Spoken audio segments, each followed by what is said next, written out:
Welcome to another deep dive. You guys sent in some really interesting questions about religion and symbolism. We're going to dig into how we, how often we maybe misinterpret things in religion as literal truths when they might actually be symbolic or metaphorical. Yeah, that's a fascinating area to explore. Right. So we're going to be talking about Christianity, Islam, Hinduism, Buddhism, even some modern day stuff. What's fascinating about this is that this isn't limited to just one time or place. You know, throughout history, across cultures, humans have always used symbols and metaphors to try to grasp these, big spiritual ideas, right? It's like, how do you explain the feeling of awe when you stare up at the night sky? Right. Sometimes words just don't cut it. Okay, so you're saying we shouldn't always take things literally when we read religious texts. Exactly. Many sacred texts, they use metaphors and symbolism to point to those deeper truths that are sometimes hard to put into words directly. I see. So like how when someone says they're burned out, you don't think they're literally on fire. Right, exactly. It's like, they're talking about emotional exhaustion, not like an actual bonfire. So how do we apply that thinking to some of these religious stories? Where do we even begin with that? Well, I think a good place to start is with some of those stories that are familiar to a lot of people. Okay. From, for example, Christianity, the 6 days of creation, the Garden of Eden, the serpent tempting Eve. There's just so much there. Yeah, there really is. I think a lot of us, we grew up hearing those stories as literal events. But if we're not taking them word for word, then what's the deeper meaning? Like, how do we figure that out? Well, let's take, for instance, the 6 days of creation. Okay. A lot of people interpret that as 6 24-hour days. But what if those days represented something bigger? These vast periods of time. Okay. These massive stretches of time marking different stages in how the universe developed. So not so much a quick 6-day project. Right, exactly. More like this, cosmic unfolding over eons. Right. It's about understanding the grand scale of creation, that incredible process of how everything came to be. That really puts things in perspective. Right. So, okay, what about the Garden of Eden? Mm-hmm. Was that really a real place? I always pictured it, with talking animals and this magical tree with glowing fruit. A lot of people interpret the Garden of Eden as a physical location. But what if we thought about it as a symbol? Okay. What if it symbolized the human soul in its original state? Pure, innocent, just in perfect harmony with, something divine. So it's more about representing a state of being. Exactly. Rather than a literal address on a map. Yeah. Okay. Yeah. Then what about the serpent tempting Eve? Was that a real snake?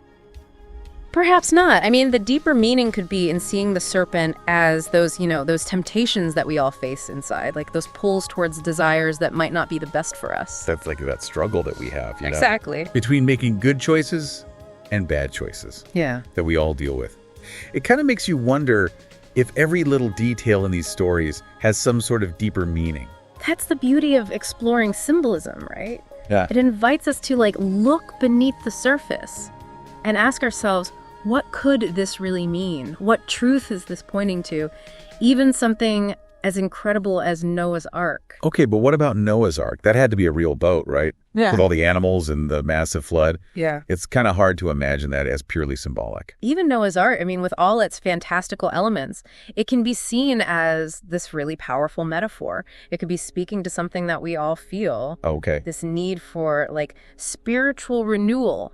A cleansing, Yeah, I see. A chance to wipe the slate clean and start over. So it's less about the physical flood and more about our own personal need to let go of things. Exactly. And, make a fresh start. It's like hitting a reset button for ourselves, or even on a bigger scale. I like that. Yeah, and these symbolic interpretations, they're not just found in Christianity. For instance, Islam also has a really rich tradition of using symbolism to get across these profound truths. Now that you mention it, I do remember some stories from Islam that always seemed a bit, impossible to believe, literally. Right.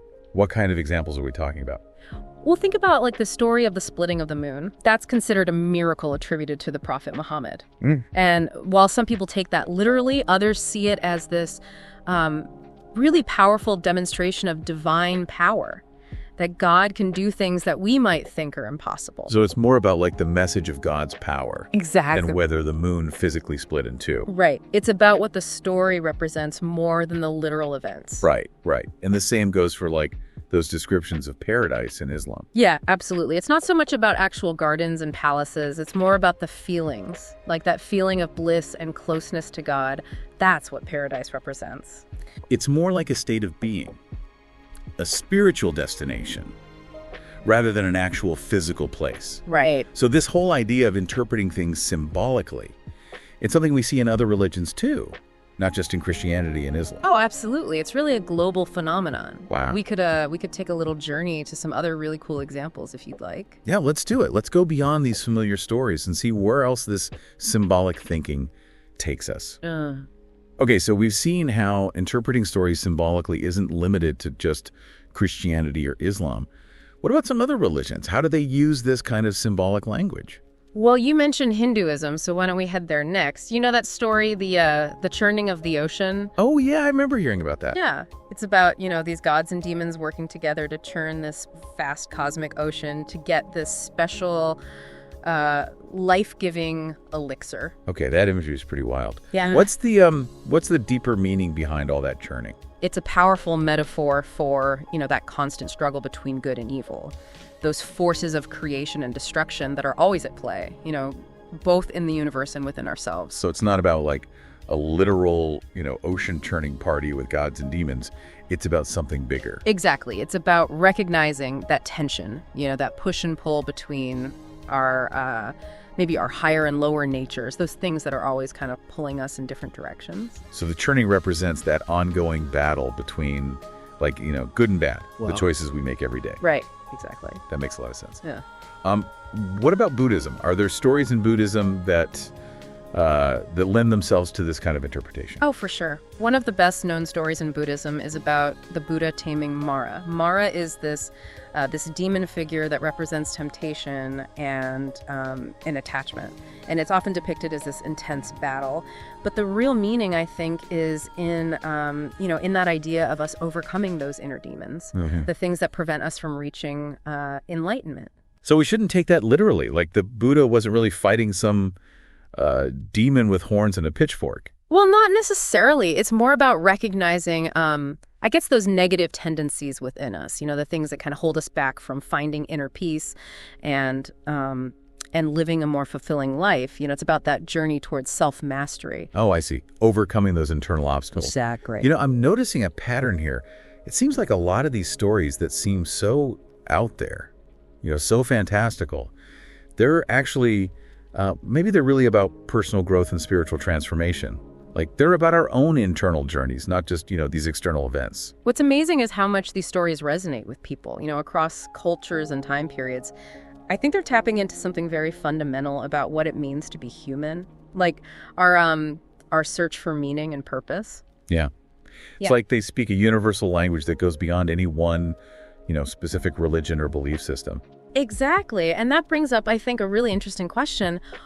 Why are we humans so drawn to these kinds of stories? Like, what is it about them that really captivates us? Well, I mean, they're definitely more exciting to read than some dry philosophical text. Is it just that they're more entertaining? Well, a good story always helps, but I think it goes deeper than that. I think humans are kind of hardwired to look for meaning. Yeah. We want to understand, we want to feel connected, and I think we have this deep need for purpose, especially in a world that often feels so chaotic and confusing. So these stories give us a way to make sense of the big questions, the things that we all think about at some point. Yeah, exactly. They offer, I think, guidance and comfort, and a way to explore these really complex spiritual truths that you can't always understand through just logic.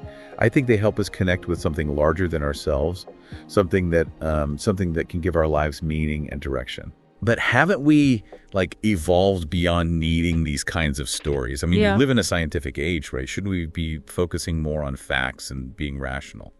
That's a great question, and it brings up something that's really important. Even today, we sometimes fall into that trap of taking things too literally. And that can happen with ancient religious texts, but it can also happen with modern-day myths. Like what?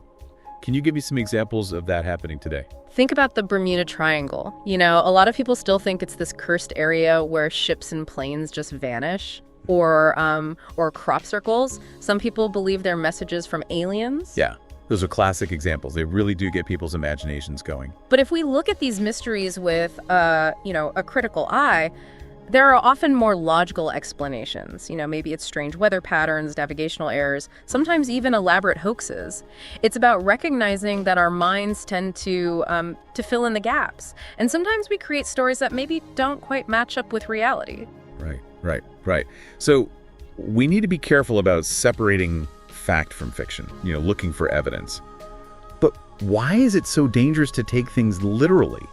Can't we just let people believe what they want? That's a really good question. And it's true that we have to respect people's individual beliefs, but sometimes those literal interpretations can have consequences that we don't expect. What do you mean?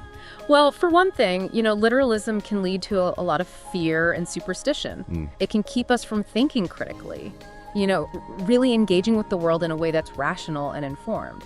Instead of looking for real explanations, we might jump to, supernatural conclusions. So instead of finding practical ways to deal with problems, we get stuck in fear. Yeah, exactly. And that can prevent us from solving real problems. It can limit our ability to learn and grow. I see what you mean.